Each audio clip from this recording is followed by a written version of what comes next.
Olá, alunos! Eu sou o professor Pedro Neto e nessa videoaula vamos falar sobre diagrama de fases. Então, o que é o diagrama de fase? É a representação gráfica da pressão e da temperatura sobre os estados físicos da matéria. Sabemos que a matéria pode se encontrar no estado sólido, líquido ou gasoso. Então, observe aqui nesse ponto A, essa curva aqui separa o estado sólido do estado gasoso. A passagem do estado sólido para o estado gasoso é chamada de sublimação. Então, essa curva aqui no diagrama de fases é chamada curva de sublimação. Já no B, ela separa o estado sólido do estado líquido. Então, a mudança do estado sólido para o estado líquido é chamada de fusão. E na curva C, eu vou ter aqui a mudança do estado líquido para o estado gasoso. Então, vou ter a chamada curva de ebulição. Vou dar aqui exemplos para vocês. O gelo, quando derrete, ele passa do estado sólido para o estado líquido, fusão. A água, quando está fervendo, passa do estado líquido para o estado gasoso.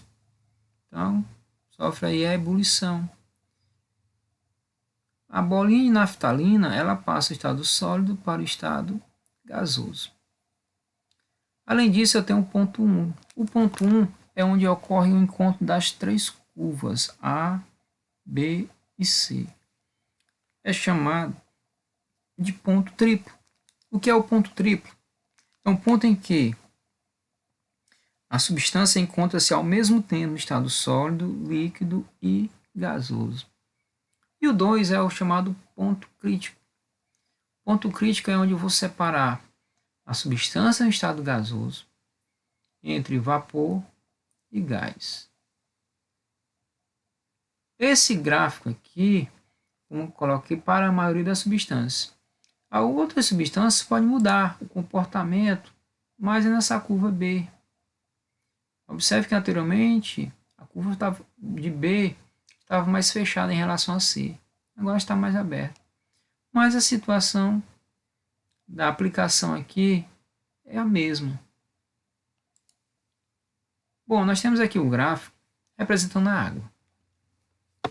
Sabemos que ao nível do mar, ou seja, 1 atm, o gelo começa a derreter a 0 graus Celsius. Então, graficamente é só analisar aqui, ó. Essa curva bem aqui, ó, tá chegando aqui em 0. Essa curva é chamada de que curva? Está separando que estado? Sólido e estado líquido. Então, é a curva de fusão. Então, aqui eu tenho a mudança do estado sólido para o estado líquido. A água começa a ferver em quantos graus? Em 100, ó. Observe, 100 graus Celsius, 1 atm. Que curva é essa que se encontra aqui? Entre líquido e vapor. No nosso caso, então, eu vou ter a curva de ebulição.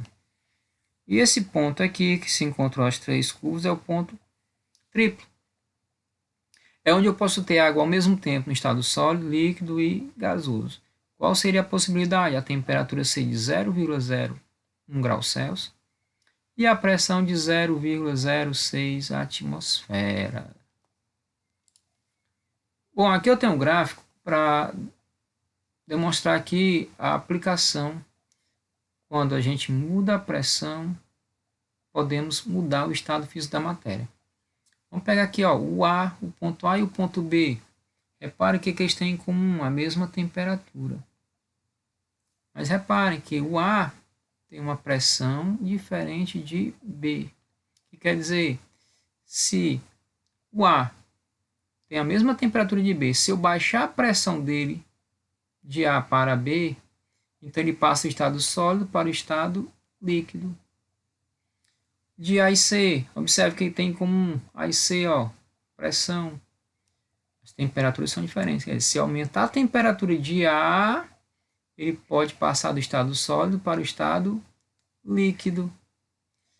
Então são fatores em que, ou variando a pressão, ou variando a temperatura, ou variando os dois, eu posso mudar o estado físico da matéria.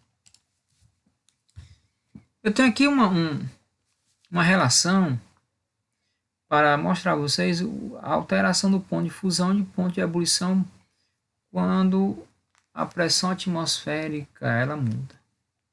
Primeiro, pressão igual a 1 atm ao nível do mar. Então, estamos ao nível do mar. Então, a água começa a ferver a 100 graus Celsius, ponto de ebulição. O gelo começa a derreter a 0 graus Celsius, ponto de fusão. Se tivermos um local em que a pressão é maior que 1 atm, o que vai acontecer?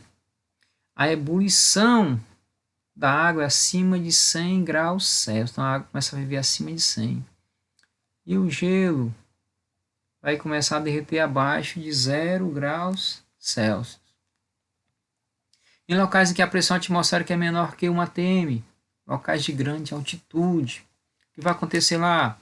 O gelo vai derreter acima de 0 e a água ferve abaixo de 0 graus Celsius. Então, por efeito da pressão, observe que o ponto de fusão e o ponto de ebulição ficam alterados. Eu vou ter aqui algumas aplicações sobre isso. Aqui a panela de pressão. Vocês sabem muito bem que a panela de pressão consegue cozinhar os alimentos mais rápido. Mas por quê? Porque a panela, no seu interior, a pressão é maior que 1 atm. E se a pressão é maior que 1 atm,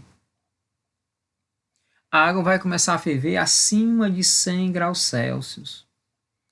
Então, se ela consegue começar a ferver acima de 100 graus Celsius, então é claro que os alimentos vão cozinhar mais rápido. Então, a panela de pressão ele coloca que é um recipiente hermeticamente fechado que não permite a saída de vapor. É claro, se esse vapor não sai, a pressão vai aumentar em seu interior. E fala, com o aumento da pressão, o ponto de ebulição se eleva e a água atinge valores maiores que 100 graus Celsius. E a água ainda continua no estado líquido. Outra aplicação, o regelo. O regelo ele ocorre quando ocorre a influência da pressão, provocando a fusão. Então, o físico irlandês John Tyndall idealizou uma experiência para demonstrar a influência da pressão na temperatura de fusão de gelo.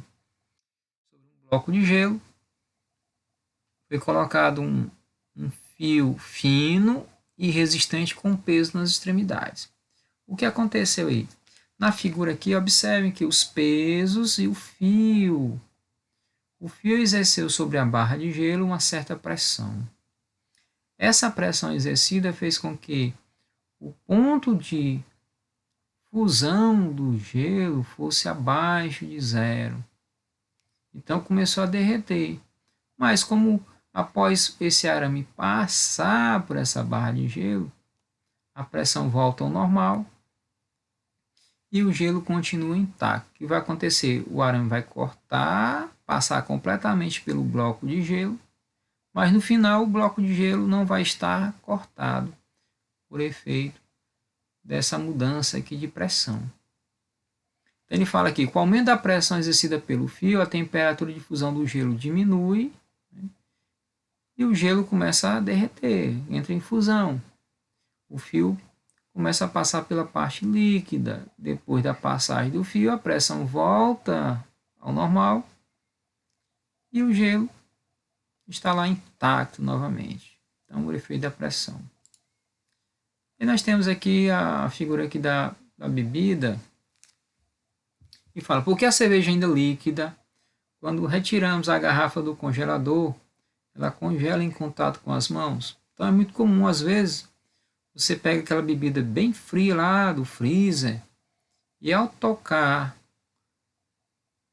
naquela bebida, principalmente no meio dela, você percebe que ela vai congelar. Então esse fenômeno aí é a chamada superfusão. Ele diz que é quando acontece qualquer perturbação. Então quando você toca, você está produzindo isso. Você está provocando a transferência de calor. E o líquido ele estava em um estado instável, estava estabilizado. E de repente, aquela temperatura que o líquido está, não era para estar no estado líquido, mas sim no estado sólido. E então isso acontece, a superfusão. Então ele coloca aqui, é muito comum, refrigerantes, cerveja, ficando muito tempo no congelador, e aí você verifica, mesmo estando líquido, mas ao tocar, um leve toque lá, transferência de calor, faz com que esse líquido fique uma parte ou todo sólido. Nós temos também as chuvas de pedra de gelo, né? Fenômeno também parecido com a situação aí. Então, esse é o fenômeno da superfusão. E para a gente finalizar essa videoaula, nós temos aqui gás e vapor. Qual a diferença entre gás e vapor? Gás e vapor, eles são semelhantes, os dois estão no estado gasoso, porém, o que diferencia é a temperatura crítica. O gás está acima de uma temperatura crítica e o vapor está abaixo dessa temperatura crítica. Além disso, o vapor ele pode condensar, mas o gás não. Então, o termo vapor aplica-se a substância de fase gasosa abaixo da fase de temperatura crítica.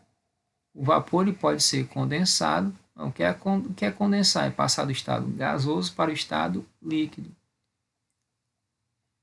Para a substância na fase gasosa, com temperatura acima da temperatura crítica, deve-se utilizar o termo gás. Então, a nossa videoaula encerra por aqui. E gostaria de agradecer a todos. E o meu muito obrigado.